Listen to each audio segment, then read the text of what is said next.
अर्धकायं महावीर्यं चंद्रादित्य विमर्दनम सिंहिका गर्भ संभूतम तम राहु प्रणमाम्यहम्। नमस्कार मित्रों, एक बहुत ही बड़ा प्रसिद्ध दोहा है कि लीक लीक तीनों चले, कायर कूत कपूत, बिना लीक तीनों चले, सायर सिंह सपूत। इसी प्रकार लीक से हटकर चलने वाला ग्रह है राहु, और राहु का गोचर 12 अप्रैल 2022 को सुबह 11:18 पर वृषभ राशि से अब ये मेष राशि में होने जा रहा है। मित्रों, राहु और केतु ये वक्री ग्रह हैं, इसीलिए ये सीधा ना चल करके उल्टा चलते हैं। इसी के कारण वृषभ राशि से अब ये मेष राशि में आएंगे। मित्रों, राहु के जन्म की कथा से उसके व्यक्तित्व के सभी आयामों को बहुत ही आसानी से समझा जा सकता है। समुद्र मंथन के समय जब भगवान श्रीमन नारायण मोहिनी अवतार में देवताओं को अमृत पान करा रहे थे, तो उसी समय स्वर भानु देवताओं का रूप लेकर देव पंक्ति में बैठ गया और अमृत पान कर लिया, जिससे भगवान ने कुपित होकर सुदर्शन से उसके शरीर के 2 हिस्से कर दिए। एक कहलाया राहु और दूसरा हिस्सा केतु। जब सभी दैत्य सुरापान कर रहे थे, तब राहु ने लीक से हटकर एक छल के द्वारा अमृतपान किया, अर्थात कार्य को सिद्ध करने के लिए अलग प्रकार से सोचने की क्षमता इस ग्रह में है। दूसरा, जिन भगवान विष्णु के आगे कोई भी असुर जाने से घबराता है, उनके सामने इस ग्रह राहु ने इतना बड़ा साहस दिखाया, अर्थात किसी भी स्थिति में सीमा से बाहर जाकर के अतुलनीय साहस से राहु कार्य को पूर्ण करवाता है। तीसरा, प्रत्येक परिस्थिति में छल, प्रपंच, भ्रम का निर्माण करना, मस्तिष्क में ऐसा गतिरोध उत्पन्न करना कि आप चीज़ों को ठीक प्रकार से विश्लेषण ही ना कर पाएं। राहु का एक और विशेष गुण है कि इसका अपना कोई गुणधर्म है ही नहीं। वास्तव में ये मात्र एक छाया ग्रह है। ये उसी ग्रह के प्रभाव को परिवर्तित करता है जिसके साथ बैठता है। हालांकि इतने पॉजिटिव पॉइंट के बाद भी अंततः ये एक आसुरी प्रभाव का कारक ग्रह है। इसलिए यदि जन्म कुंडली में राहु की स्थिति सही नहीं है, तो इसकी उपस्थिति आपके जीवन में कहीं ना कहीं दुख के पर्याय का कारण बन जाती है। राहु उल्टी चाल चलता है, अतः इसका असर भी प्रत्येक ग्रह से भिन्न होगा। तो आइए क्रमवार जानते हैं कि मेष से लेकर के मीन राशि के हमारे जो प्रबुद्ध दर्शक इस वीडियो को देख रहे हैं, इन पर राहु के मेष राशि में गोचर का क्या कुछ प्रभाव पड़ेगा और किन विशेष सावधानियों का आपको ध्यान रखना होगा। किंतु इससे पूर्व आप मेरे द्वारा पूर्व में की गई भविष्यवाणियों को डिस्क्रिप्शन बॉक्स में जाकर के देख सकते हैं। सबसे लेटेस्ट में अभी जो हमारी प्रेडिक्शन ट्रू हुई है, हमने बताया था कि कोई जो है यात्री विमान, मैंने यात्री विमान का नाम ले करके कहा था कि यात्री विमान दुर्घटनाग्रस्त होगा। आप अभी हमारे 1 महीने पहले का ये वीडियो है, आप देख सकते हैं। और दर्शकों, बोइंग 737 चाइना में दुर्घटनाग्रस्त हो गया और जो इसमें 133 लोग थे, इनकी मृत्यु हो गई। तो मृतकों की आत्मा को ईश्वर परमपिता परमेश्वर शांति प्रदान करें। साथ ही साथ दर्शकों, एक चीज़ और बताना चाहेंगे कि यात्री विमान जिनको बोलते हैं, ये अपना रास्ता भटक सकते हैं, या इनमें कोई बहुत बड़ा जो है कह सकते हैं कि टेक्निकल खराबी के कारण कुछ ना कुछ ऐसा होगा कि लोगों के जान के ऊपर बनाए कोई बहुत बड़ा विमान हादसा हो सकता है, और ये विश्व में होगा। अब आप कहेंगे पंडित जी, विश्व तो बहुत बड़ा है। तो दर्शकों, जो लोग भी विमान से यात्रा करते हैं, तो कोशिश किया करिए जब आप प्लेन में बैठा करिए तो थोड़ी देर महामृत्युंजय मंत्र का जप आप लोग किया करिए, अनुसंधान किया करिए। दूसरा, जो हमारी प्रेडिक्शन है ये भारत और विश्व को लेकर के है। तो विश्व में सभी भूभाग जहाँ पर सबसे ज़्यादा मतलब आप देखेंगे कि प्लेन वगैरह का ट्रैफिक होता है, वहाँ के लोग विशेष तौर पर सावधान रहें। दूसरा दर्शकों, जो हमारी जो है प्रेडिक्शन ट्रू हुई, हमने बताया था कि एशिया महाद्वीप में भूकंप आएगा, और एशिया महाद्वीप में दर्शकों जापान में 7 के ऊपर तीव्रता का भूकंप आया। ये भी हमारी भविष्यवाणी बिल्कुल 100% सिद्ध साबित हुई। तीसरा दर्शकों, चुनाव के बारे में हमने कहा था कि उत्तर प्रदेश में 1 वर्ष पूर्व हमने कहा था कि उत्तर प्रदेश में भारतीय जनता पार्टी सत्ता में वापसी करेगी और ठीक दर्शकों, क्योंकि 37 साल से कभी किसी पार्टी मतलब कम बैक नहीं कर रही थी और ये मतलब प्रिडिक्शंस बहुत बड़ी प्रिडिक्शन थी। तो बीजेपी वापस सत्ता में आई। इस वीडियो को हमने जो है 16 अप्रैल 2021 को अपने यूट्यूब चैनल एस्ट्रोविद आशीष और फेसबुक पेज पर अपलोड किया था। आप उस वीडियो का भी अंश इसमें देख सकते हैं। उत्तर प्रदेश में चुनाव होने वाला है और इस संवत्सर में ही चुनाव होगा। तो दर्शकों, कुंडली का तो विश्लेषण कर ही रहे हैं और काफ़ी कुछ उस नतीजे पर हम पहुंच सकते हैं। इस साल भी दर्शकों 2022 में उत्तर प्रदेश में, यूपी में योगी आदित्यनाथ की जो सरकार है ये पुनः सत्ता में आएगी। ये आप लोग मोटे मोटे अक्षरों में नोट कर लीजिएगा। इस वीडियो का इसको आप लोग देख लीजिएगा। अगला दर्शकों, मणिपुर चुनाव के बारे में कहा था कि सत्ता में जो है बीजेपी वापस करेगी और ठीक मणिपुर में भी बीजेपी सत्ता में वापस आई। आगे बढ़ते हैं दर्शकों, मणिपुर। तो मणिपुर में बीजेपी क्लीन स्वीप करेगी, सत्ता में आएगी।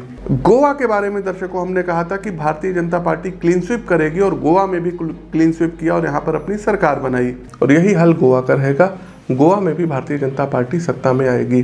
साथ ही साथ दर्शकों, 5 राज्यों के जो चुनाव हुए थे उत्तर प्रदेश से पूर्व, जिसमें पश्चिम बंगाल का चुनाव था, इसके अलावा तमिलनाडु का जो है चुनाव था, सिक्किम का था, कई राज्यों के उसमें चुनाव थे, केरल का चुनाव था और हमने 5 राज्यों के बारे में जो प्रिडिक्शंस की थी वो भी 100% 100% सिद्ध साबित हुई थी। आप उसका प्रमाण हमारे चैनल पर जा करके उन वीडियोस को देख सकते हैं।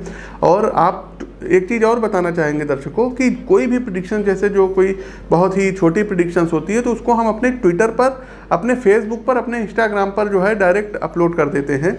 तो आप लोग हमको सोशल मीडिया के विभिन्न प्लेटफॉर्म पर, जैसे ट्विटर पर हमारी जो आईडी है PT आशीष वत्स, PT लिखेंगे ASHISH आशीष वत्स, आप हमको वहाँ पर जाके फॉलो कर सकते हैं। इंस्टाग्राम पर एस्ट्रोविद आशीष के नाम से हमारी आईडी बनी है, आप इंस्टाग्राम पर एस्ट्रोविद आशीष के नाम से हमको फॉलो कर सकते हैं। साथ ही साथ फेसबुक पेज पर देख रहे हैं तो इस पेज को फॉलो कीजिए। और दर्शकों एक चीज़ बता दें, सभी जो लिंक दी गई है ये सब डिस्क्रिप्शन बॉक्स में भविष्यवाणियों का लिंक दिया गया है, आप लोग जा करके देख सकते हैं। साथ ही साथ आप अपने प्रश्नों के उत्तर एवं समाधान के लिए दर्शकों ईमेल भी कर सकते हैं, इंस्टाग्राम ट्विटर पर भी फॉलो कर सकते हैं। इसके अलावा हर महीने दर्शकों 14, 15, 16 हम दिल्ली आते हैं हर महीने, तो वहाँ पर आप हमसे मिल सकते हैं। बाकी लखनऊ में आपका स्वागत है, वेलकम है, आप लखनऊ में आके मिल सकते हैं। स्क्रीन के ऊपर जो नंबर दिए गए हैं इन पर आप संपर्क कर सकते हैं। साथ ही साथ यदि कोई फ़ोन कॉल ना उठे तो आप लोग व्हाट्सएप पर मैसेज भेज सकते हैं। साथ ही साथ दर्शकों आगे बढ़ते हैं, उससे पहले बताना चाहेंगे इस वीडियो को आप लोग पूरा देखिएगा और जो उपाय रहेगा, उपाय हम राशिवार ना बता करके अंत में सभी मतलब राशियों के लिए जो एक बहुत बढ़िया उपाय आप लोगों को बताएंगे, उसको करके राहु और केतु का जो प्रभाव रहेगा इसको आप अपने जो है कुंडली में बहुत हद तक की कम कर ले जाएंगे। तो आगे बढ़ते हैं दर्शकों, मिथुन राशि। तो मिथुन राशि के मित्रों, यदि आप नौकरी पेशा हैं तो राहु का गोचर आपके लिए कुछ अच्छे संकेत दे रहा है। करियर के लिहाज से आप अपनी योग्यता एवं कुशलताओं में वृद्धि करेंगे। आपका पूरा फोकस स्किल मेकिंग पर होगा। जी हाँ, स्किल मेकिंग। साथ ही साथ इस स्किल जो है, इस स्किल मेकिंग का प्रभाव आपको अपनी सैलरी की ग्रोथ पर दिखाई देगा। इसी के साथ आप अपने वर्क प्लेस पर काम से संबंधित कुछ नए नए विचारों को, कुछ नए नए आइडियाज़ को रख सकते हैं जिसके दूरगामी परिणाम होंगे। यदि आप अपना स्वयं का व्यवसाय करते हैं तो गोचर के शुरुआती समय में बिजनेस संबंधी कार्यों का विस्तार करेंगे। आप अपने उत्पाद के लिए नए बाजार तलाशेंगे। आप नौकरी करते हैं तो आप नौकरी के साथ साथ सोर्स ऑफ इनकम दूसरी तलाशेंगे, बिजनेस करेंगे, जिससे आपका आर्थिक प्रभाव बढ़ेगा और पैसा आएगा। मिथुन राशि के प्रिय मित्रों, आपके लिए एक विशेष सलाह ये है कि कामकाज में अस्पष्टता से बचिएगा, अन्यथा लक्ष्य के प्रति स्पष्ट दृष्टि ना होने से आपके अंदर अकर्मण्यता बढ़ सकती है। देखिए, राहु का एक खास प्रभाव चीज़ों को अकस्मात पैदा करने का होता है। अतः यदि आर्थिक दृष्टि से देखें तो इस अवधि में आपको बड़ा आर्थिक लाभ अचानक हो सकता है। निवेश के लिहाज से भी आपके लिए स्थिति मन मुताबिक रहेगी। आप भूमि, भवन या शेयर मार्केट में पैसा लगा सकते हैं, इससे आपको अच्छा रिटर्न मिलेगा। पूर्व में यदि आपने कोई निवेश किए हैं तो उसका भी रिटर्न अब देखने को मिलेगा। पारिवारिक स्तर पर बात करें तो मामला थोड़ा सा तनावपूर्ण हो सकता है, खास करके बड़े भाई बहनों के मध्य अनावश्यक मुद्दों पर बहस हो सकती है, इसलिए आवश्यकता से अधिक वाद विवाद से बचिएगा, अन्यथा बात हाथ से निकल सकती है। वाहन इत्यादि बहुत स्पीड में मत चलाइएगा और किसी के साथ किसी दूसरों के लड़ाई झगड़े में आपको नहीं पड़ना है। लेकिन दर्शकों, आप लोग प्लीज़ इस वीडियो को लाइक कीजिए, शेयर कीजिए और ये वीडियो कैसा लगा कमेंट बॉक्स के माध्यम से हमें अवगत कराइए। कुछ ऐसे उपाय हैं जिनको करके आप राहु की अनुकूलता को बढ़ा सकते हैं। कौन कौन से ये उपाय हैं? तो दर्शकों, सबसे पहले राहु का पौराणिक मंत्र है अर्धकायम महावीर्यम चंद्रादित्य विमर्दनम सिंहिका गर्भ संभूतम तम राहु प्रणमामि हम। आप लोग स्क्रीन पर देख सकते हैं। इस मंत्र को प्रतिदिन आप लोग 108 बार जाप करेंगे तो राहु आपको अनुकूल फल देना प्रारंभ करेंगे। दूसरा दर्शकों उपाय क्या है?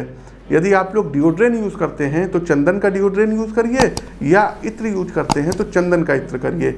स्नान करने वाले जल में दर्शकों 1 चम्मच सफ़ेद चंदन ये आप लोग उसमें मिला करके स्नान करिए। अच्छा, कुछ लोग कहते हैं कि पंडित जी हम शावर से नहाते हैं तो बाल्टी में जो है चंदन घोलना मुमकिन नहीं होगा।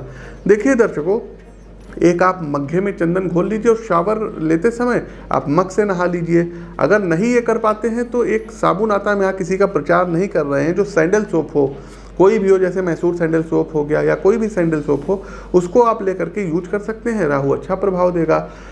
दर्शकों, राहु जब भी जो है मतलब बुरा प्रभाव दें तो विकलांगों को आपको पकड़ना है। कैसे पकड़ना है? जो भी गर्दन के ऊपर विकलांग हो गए, जैसे मान लीजिए कोई अंधा हो गया, कोई गूंगा हो गया, कोई बहरा हो गया, किसी का कान कटा है, नाक कटा है, या कोई जो है एक आंख से अंधा हो गया, तो आपको उनकी मदद करनी है। हर शनिवार वाले दिन आपको उन लोगों को कुछ बिस्किट्स वगैरह आप लोग बांट सकते हैं। ज़रूरतमंदों को अमावस्या वाले दिन आप दवाओं को बांट सकते हैं।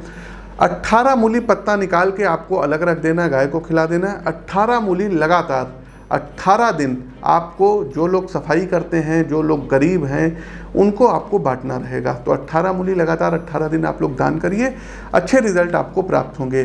कोई भी किसी भी प्रकार का गोमेद रत्न धारण मत करिएगा, धारण किए हैं तो आप लोग निकाल करके रख दीजिए। अगला एक उपाय और है दर्शकों कि आप लोग प्रतिदिन दर्शकों दुर्गा सप्तशती के कीलक, कवच, अर्गला और सिद्ध कुंजिका स्त्रोत का पाठ करिए। राहु अच्छा फल देना प्रारंभ कर देंगे। प्रातःकाल सुबह जल्दी उठ करके तुलसी का दल और पंचामृत बना करके तुलसी के दल के साथ आपको सेवन करना रहेगा। हर महीने की त्रयोदशी तिथि के दिन शिवलिंग पर आपको दूध में तिल घोल करके अभिषेक करना होगा। इसके अलावा दर्शकों, राहु काल में कभी भी किसी प्रकार के शुभ कार्यों को मत करिएगा। प्रत्येक दिन का राहु काल अलग अलग होता है। आप हमारे चैनल पर आ सकते हैं, प्रतिदिन डेली के राशिफल में आप लोग देख सकते हैं। वहां पर आप लोग जो है पता चल जाएगा कि डेली का राहु काल क्या क्या है। राहु काल में दर्शकों यदि आप लोग राहु के मंत्रों का जाप करते हैं तो आपको बहुत ही अच्छे और क्विक आपको रिजल्ट देगा। तो प्रिय दर्शकों, ये तो थे कुछ उपाय। बाकी आप अपनी जन्म कुंडली का विश्लेषण करवा करके राहु के और अच्छे उपाय भी हमसे पा सकते हैं। प्रिय दर्शकों, हमारा प्रस्तुत राशिफल गोचर का कैसा लगा आप हमको कमेंट बॉक्स के माध्यम से अवगत अवश्य कराइए। नए हैं तो चैनल को सब्सक्राइब करिए, बेल आइकन दबाइए, फेसबुक पेज पर ये फॉलो कीजिए और बेल आइकन दबाइए।